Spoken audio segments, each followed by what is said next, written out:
안녕하세요. 최정용 어드바이저입니다. 트럼프 2기 정부의 출범 이후 지속적인 관세 전쟁으로 인해 주식시장이 어려운 상황이고요. 현재 주식시장에 투자 중이신 투자자분들의 피로감이 상당히 커지는 상황입니다. 오늘은 지난 방송들과는 조금 다르게 저희 영업점인 프리미어 블루 센터에서 근무하시며 고객분들과 호흡을 맞추고 계신 PB님을 모시고 최근 어려운 시장에 대해 어떻게 대응해야 될지에 대해서 한번 알아보겠습니다. 저희 증권가의 장그래 그리고 NH투자증권의 최고 PB이신 차진혁 부장님을 모셨습니다. 안녕하세요. 예, 안녕하세요. 네. 예, 부장님 안녕하세요. 저희 지금 프리미어 블루 도곡센터에서 네네. 지금 근무를 하고 계신 걸로 알고 있는데 네네. 네. 혹시 시청자분들께 간단하게 인사 한번 부탁드리겠습니다. 예, 안녕하세요. NH투자증권 프리미엄 블루 도곡센터에서 근무 중인 NH금융지주 WM 마스터 차준혁 부장이라고 합니다. 네. 안녕하세요. 저희 요 방송 나오시기 전에 네네. 3프로 TV라든지 네네. 아니시면 이제 다양한 곳에서 지금 방송 출연도 해주시고 네네. 많은 분들께 많은 도움을 주식 관련해서 도움을 드리고 있는 걸로 알고 있는데 네네. 오늘 이 자리에서도 많은 정보 부탁드리겠습니다. 네, 잘 부탁드립니다. 네. 저희가 서두에 말씀드린 것처럼 지난 1월 트럼프 시기 트럼프 행정부가 시작이 됐죠. 트럼프 2기 임기 시작 후 매일 주식시장도 시끄럽고 어려운 상황입니다. 이런 상황에서 이제 투자자분들도 어려움을 겪고 있는 상황이신데 2024년 미국 증시에 대한 쏠림이 지금 강했던 시장에서 2025년에는 이제 세계 시장에 조금 변화가 있는데 이런 부분에 대해서 조금 설명을 해주세요. 네, 아무래도 주식시장이라는 건 네. 불확실성에 대한 부분을 항상 염두에 두고 있는 것 같아요. 네네.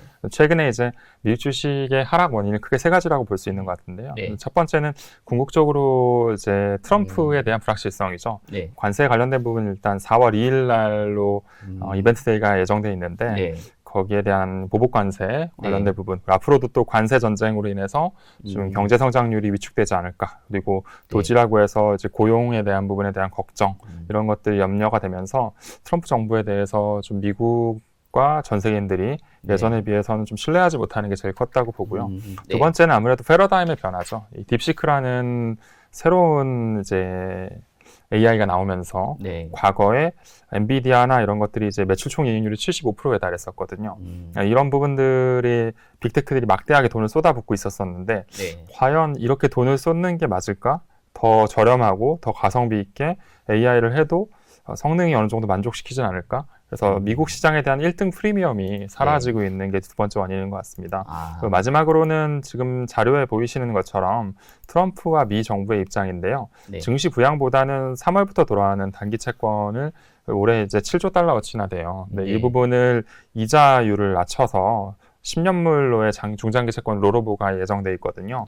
인위적으로 금리를 내리려는 시도를 지속하려고 하는 것 같습니다. 아무래도 파월 연준 의장이 지표를 보고 나서야 후행적으로 움직이는 성향이 있는 연준 의장이거든요. 그래서 어느 정도 경기 침체에 대한 부분, 고용에 대한 부분 이런 것들이 아직은 이제 가시화되지 않았다라고 보면서 금리 인하를 중단시켰었는데 트럼프 대통령은 이 부분에 대해서 좀 더 가열찬 인하를 원하는 것 같고요.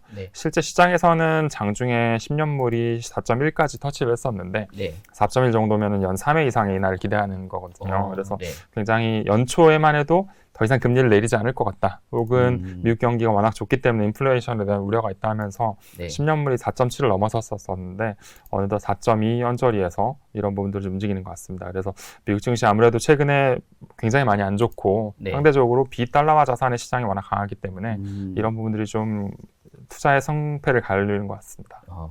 일단은 이제 전반적인 미국 시장하고 이제 현재 전 세계적인 동향에 대해서 설명을 해주셨는데, 제가 이제 보내주신 자료를 한번 이렇게 쭉 봤더니, 이제 크게 두 가지 포인트로 올해 시장을 조금 정리를 해볼 수 있는 그런 자료를 주신 것 같은데, 일단 첫 번째는 이 미국 달러화 강세가 지금 꺾인다면 어떤 자산에 투자를 해야 될까? 이런 부분에 저희가 포커스를 좀 맞춰야 되는 부분이 있잖아요. 환율적인 부분은 저희가 이제 쉽게 예측을 할 수는 없는 부분이지만 지금 1,450원대 환율 앞으로 전망을 어떻게 하시나요? 일단 환에 대한 전망은 사실 어떤 전문가도 맞추지는 못하거든요. 근데 저희가 이제 여태까지 남아있던 지표의 움직임 그리고 시장의 움직임에 대해서는 주목할 필요가 있는 것 같아요. 실제 원달러 환율은 생각보다 체감적으로 그렇게 빠지지 않았거든요. 왜냐하면 우리나라의 어떤 계엄 이후에 경기가 워낙에 침체되고 있고 또 글로벌 경기에 대한 우려감도 더해지면서 올해 한국은행 총재께서 3번 정도의 추가적인 연내 인하를 전망하시는 것 같아요. 그러다 보니까 원달러는 내려가지 않았지만 실제 달러 인덱스, 달러의 가치는 110에서 달러 인덱스가 103까지 빠지면서 생각보다는 많이 내렸죠. 그러다 보니까 달러화 이외의 자산에 대한 수요가 많이 늘어났고 최근에 보시면은 뭐 저희가 이제 잘 투자하진 않지만 뭐 EUN이라고 해서 그 유럽의 은행주들 출종하는 ETF들 보면은 거의 30% 가까이 올라갔거든요. 그리고 닥스 지수나 이런 것도 사실 독일 증시가 선도하는 기업, 셉 정도를 제외하고는 AI 기업도 없었었고 좀 낙후돼 있는 산업 혹은 전통적인 자동차라든가 이런 것들 나오면서 장기간 소외되었던 증시인데 이게 연내 8% 정도 오르면서 오히려 나스닥보다는 크게 비트하고 있어요. 이런 것들 봤을 때 달러화 자산 이외에 대한 움직임은 이미 일어나고 있다라고 보는 게 맞는 것 같고요.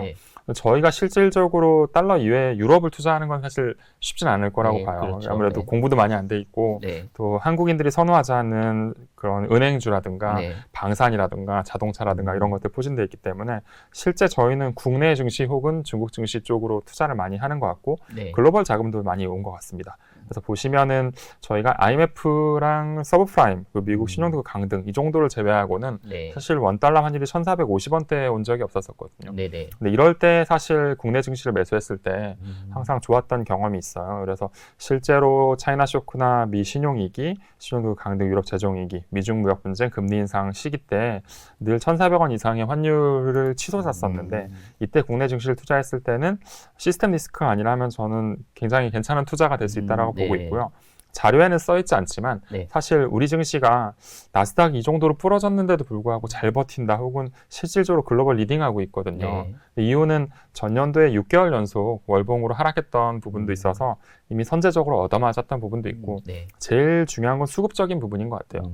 연내 작년도에 놓고 보면 외국인들이 하반기에 쏟아내면서 연에 22조 정도의 외국인 매도가 이어졌는데 실제 재작년에 2조가 안 됐던 자사주 매입이 11조 가까이 빠질 때 자사주를 받아냈었었고 연기금 같은 경우에는 목표로 하는 지수 비율이 있거든요. 그걸 올해 이제 미국 시장 비율을 낮추고 한국 시장 비율을 올리면서 뭐 최소 20조 이상의 자금이 예상되거든요. 그러면 외국인이 22조 쏟았을 때 그 정도 빠졌으면 연기금 이 정도 산다면 외국인이 크게 쏟지만 않는다면 좀 탄탄한 구간에 있을 수 있다고 보고 뭐 모든 주식을 팔고 국내 주식을 하자 이런 건 아니지만 적어도 달러 위의 자산에 우리 장을 너무 과소평가하면 안 되지 않을까 이렇게 좀 생각을 하고 있습니다. 네, 말씀해주신 것처럼 이제 그 코스피가 이제 PBR이라고 하죠. 북밸류가 한 0.9배 그 수준에 왔다 갔다 하는 수준인데 상당히 저평가가 돼 있는 상황이라서 국내 시장도 좀 관심 있게 보시면 될 것 같고 그리고 이제 그 서두에 저희가 한번 설명을 드렸었는데. 이게 이제 2024년은 모든 자금이 미국 시장으로 지금 쏠렸던 상황이지만 2025년이 되면서 뭐 이제 올해 그 세계 증시의 수익률을 보면 뭐 1, 2등을 왔다 갔다 하는데 독일이랑 중국이 가장 상승폭이 큰 상황이잖아요.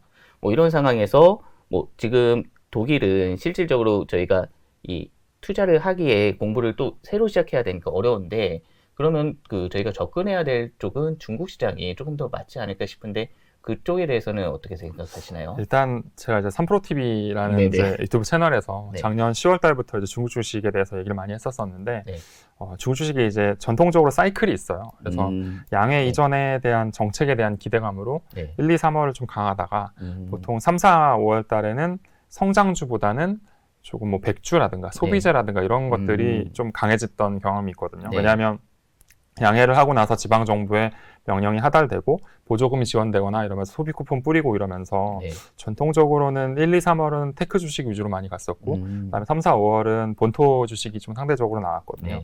지금은 사실 이제 알리바바나 뭐 SMIC라든가 이제 중국의 새로운 M7이라고 해가지고 뭐 여러 가지 주식들이 나오고 있는데 조정은 있겠지만 쉽게 꺾이진 않을 것 같아요. 근데 여기에서 사기에는 조금 부담스러우신 것 같고 차라리 좀 덜 올라가 있는 본토 지수를 추종한 ETF나 ETF 혹은 랩 펀드 이런 것들을 해보는 것도 나쁘진 않을 것 같습니다. 근데 궁극적으로 밸류에이션에 대한 부분을 얘기를 해야 될 것 같은데 미국 증시가 24년에 M7을 비롯해서 역사상 신고가를 찍으면서 계속 갔던 이유는 네. 1등의 프리미엄이 있었기 때문이라고 생각하거든요. 네네. 근데 지금 과연 미국이 1등의 프리미엄을 가질 만한 위치인지가 앞으로 투자를 어떻게 바라보는지에 대한 해답인 것 같아요. 예를 들면 테슬라는 지금 밸류에이션이 많이 빠졌다 하더라도 거의 70배가 넘는데 네. BYD는 35배 정도밖에 안 되고요. 많이 빠졌다 하더라도 마이크로소프트나 뭐 이런 것들은 30배가 넘는데 네. 알리바바는 20배 초반이거든요. 근데 이게 과연 누가 싼지에 대한 부분을 시장에서 답을 찾아야 되거든요. 1등이 미국이 여전히 맞다면 네. 저는 미국이 앞으로도 계속 올라간다고 보지만 네. 그 부분에 흔들림이 있다면 또 그렇지 않다라고 보는 게 투자에서의 정답이 아닐까 싶습니다. 아, 네.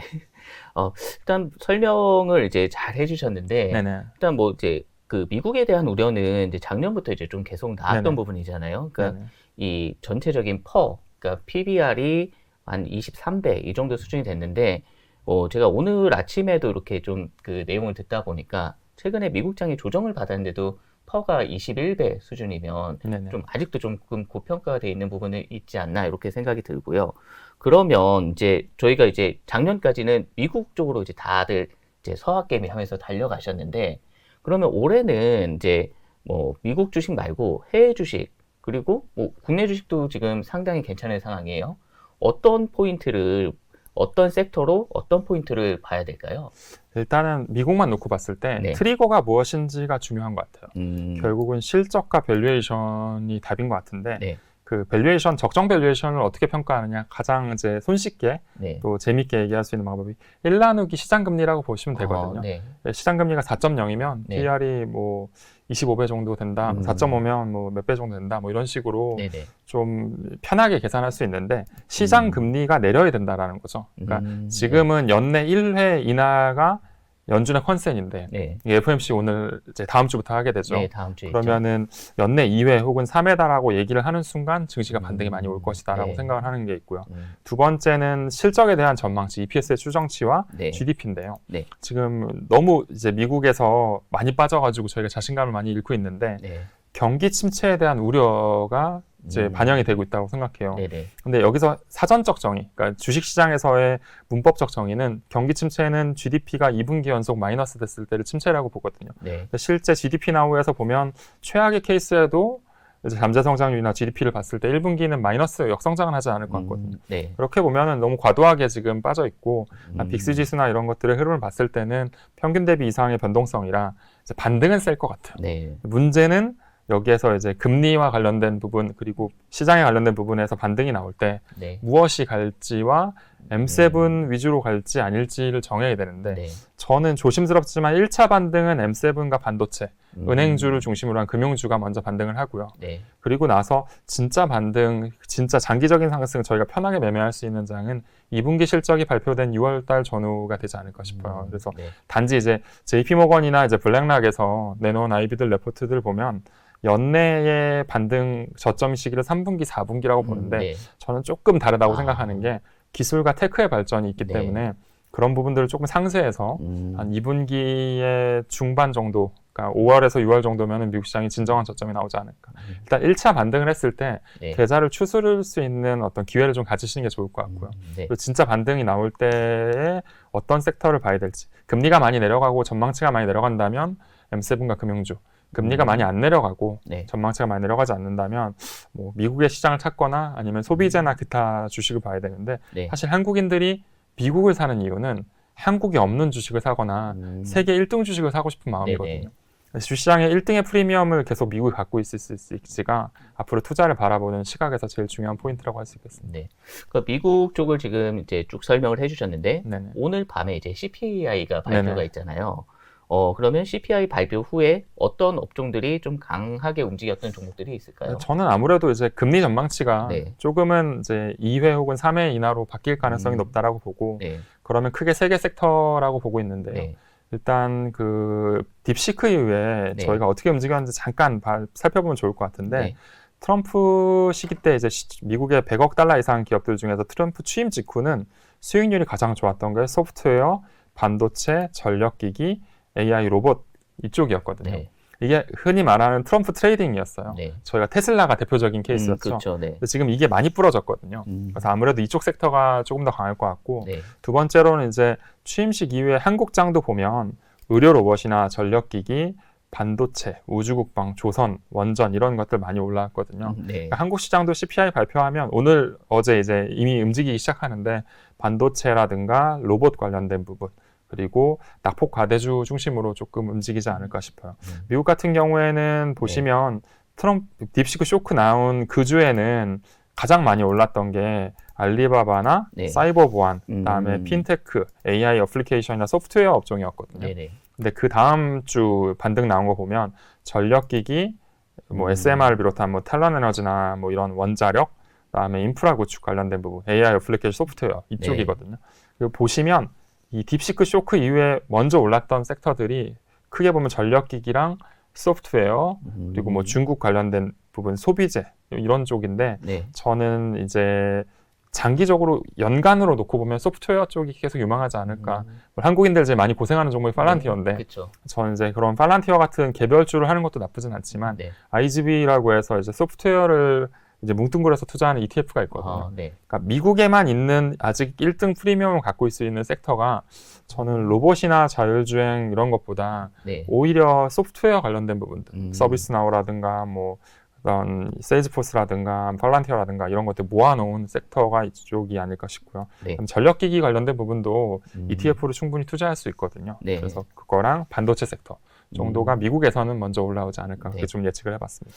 그러면 이제 거의 저희가 이제 시간이 거의 끝 무렵으로 이제 가는데 그러면 이제 2025년에 이제 낙폭 과대 자산이 있고 그리고 뭐 2월, 3월 이렇게 저희가 지나오고 있는데 핵심 투자 전략을 어떻게 뭐 잡고 투자를 하는 게 좋을까요? 사실 이게 이제 1월 말에 썼었는데 제가 이제 3프로TV 쪽에 나와서 썼던 내용이고 그 다음 장표가 이제 이번 달에 오늘 오면서 3월 달 이제 반등장에 대한 부분을 고민해 봤었는데요. 1월 말에 썼던 이유가 제가 이제 빅테크 그때 당시 방송 주제가 뭐였냐면 M7만 사야 된다와 M7 이외의 주식을 사야 된다였는데 제가 M7 이외의 주식을 사야 된다였거든요. 조정이 클 것이라고 봤었었고 조정이 크면 반등이 나올 때 엔비디아랑 테슬라 중심으로 M7을 포진하는 게 맞다. 그리고 소프트웨어랑 금융, 중형주, 그리고 ARKK 같이 테슬라나 비트코인을 같이 갖고 있는 이런 쪽들이 반등 시에는 유효하다라고 말씀드렸었고요. 2월 달에도 여전히 중국 증시 그때 따라잡아야 된다라고 보고 드렸었는데 이 부분이 3월에서는 조금 달라졌지만 어쨌든 연간으로 보면은 이쪽이 여전히 좀 괜찮지 않을까. 그리고 2월 달에 이제 그 현금 비중을 늘리고 어느 정도 투자를 보수적으로 보자라고 얘기하면서 그래도 전력기기나 이제 로봇, 유리기판, 뭐 엔터 그다음에 의료 관련된 부분, 바이오 관련된 부분들은 연간 주도주라고 좀 봤었는데요. 3월 달에는 어떤 식으로 생각하냐면 일단은 그 금리에 대한 부분이 확실하게 연간 2회 혹은 3회 이상의 인하 올기 전까지는 시장 바닥이 쉽지는 않을 것 같다. 그리고 워낙에 많이 빠졌기 때문에 일시적인 되돌림은 금주 옵션 만기일 전으로 있었을 것 같아요. 그래서 4월 초까지 일시적인 큰 되돌림이 한번 올 것 같지만 중장기 바닥은 아무래도 2월 달부터 이어지는 미국산 제품에 대한 불매운동과 빅테크의 규제에 대한 부분이 아직 실적에 반영되진 않았다고 보거든요.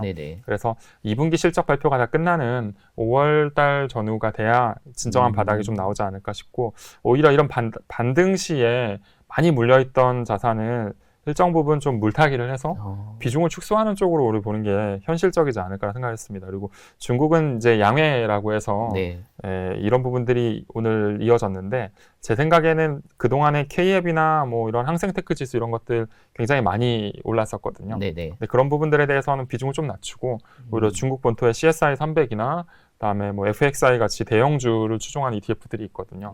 그런 쪽으로 좀 보는 게 맞지 않을까. 그러니까 중국이 쉬어야 미국이 올라가고 미국이 올라가면 중국이 좀 쉴 것 같아요. 반대로 얘기하면 중국이 올라가면 미국이 여전히 못 갈 것 같아요. 그래서 약간의 롱숏의 움직임인 것 같은데 글로벌 펀드 플로우 자금들이 약 3% 정도밖에 중국을 사지 않았어요. 그래서 아직까지 연 단위로 보면 중국 주식은 좀 더 상방으로 보는 게 맞는 것 같고 미국은 반등 시에 비중 축소한 후 2분기 실적이 발표하는 즈음에 강한 배팅이 이어지면 괜찮지 않을까. 환율 그 시작 초에 얘기하셨었는데 저는 2분기까지 1,400원 아래로 빠진다고 보거든요. 그러니까 환에 대한 거를 상쇄할 만큼의 매력적인 자산이 있을 경우에는 배팅이 가능하겠지만 뭐 빅테크나 지수 정도의 추종이라면 사실 지수가 반등하는 퍼센티지도 클 수 있지만 환에서 빠지는 것도 3, 4%는 얻어맞을 가능성이 있거든요. 네. 그래서 그런 부분들 감안해서 투자하는 게 맞지 않을까. 그리고 국장에 대해서 너무 안 좋게 바라보시는데 네. 저는 공매도 들어가도 국장 연단위로 그렇게 나쁘지 않을 것 같아요. 그래서 시총 30위 위주의 대형주 중심으로 본다면 네. 충분히 한국에서도 기회를 볼 수 있지 않을까라고 생각을 합니다. 그 말씀해주신 걸 이렇게 쭉 들어보니까 네네. 이 다음 주에 있는 FOMC를 전후로 해서 네네. 이제 미국 시장은 단기 바닥권일 확률이 좀 있고 네. 거기에서 이제 뭔가 이 조금 매도를 해서 나오시면 뭐 중국이라든지 한국 빠르게는 아니고요. 네네. 한 바닥에서 지수 기준으로 빠진 거의 절반 정도 돌릴 것 같아요. 생각에는. 네. 보통 미국이 40일선하고 200일선은 장기 추세로 보거든요. 근데 이미 상당히 아웃퍼폼에서 빠졌기 때문에 네. 거의 이 정도면 익스트림 피어에 가깝거든요. 그래서 이 정도의 공포지수와 공포감이라면 저는 이제 강하게 매수를 해도 괜찮은 구간이라 보는데 단지 1차 반등 때 못 네. 빠져나가거나 이제 어정쩡한 자리에 매수가 들어가면 2차 조정 때 굉장히 세게 빠질 가능성이 높아요. W자를 그리면서 미국이 보통 반등이 나오기 때문에 네네. V자 반등을 팬데믹처럼 바라는 거는 구조적으로 지금 맞지는 않는다고 좀 생각합니다. 네. 오늘 나와주셔서 좋은 설명해 주셔서 감사합니다. 저희가 오늘 준비한 내용은 해외 주식 어떤 종목이 인기 있나요? 였는데 최근에 시장 상황이 너무 변화가 있다 보니까 이런 이제 어떤 그 나라 아니면은 어떤 그 섹터 이런 중심으로 설명을 드렸는데 우려하셨던 것보다 국내 시장도 나쁘지 않기 때문에 국내 시장도 한번 눈여겨보시면 좋으실 것 같습니다. 이제 오늘 저희가 설명드렸던 자료는 더보기란을 통해서 확인을 하실 수가 있으시고요. 다음 화목한 런치 시간에는 저희가 2025년에 더 기대가 커지는 엔터주 관련된 내용으로 찾아뵙겠습니다. 시청해 주셔서 감사합니다.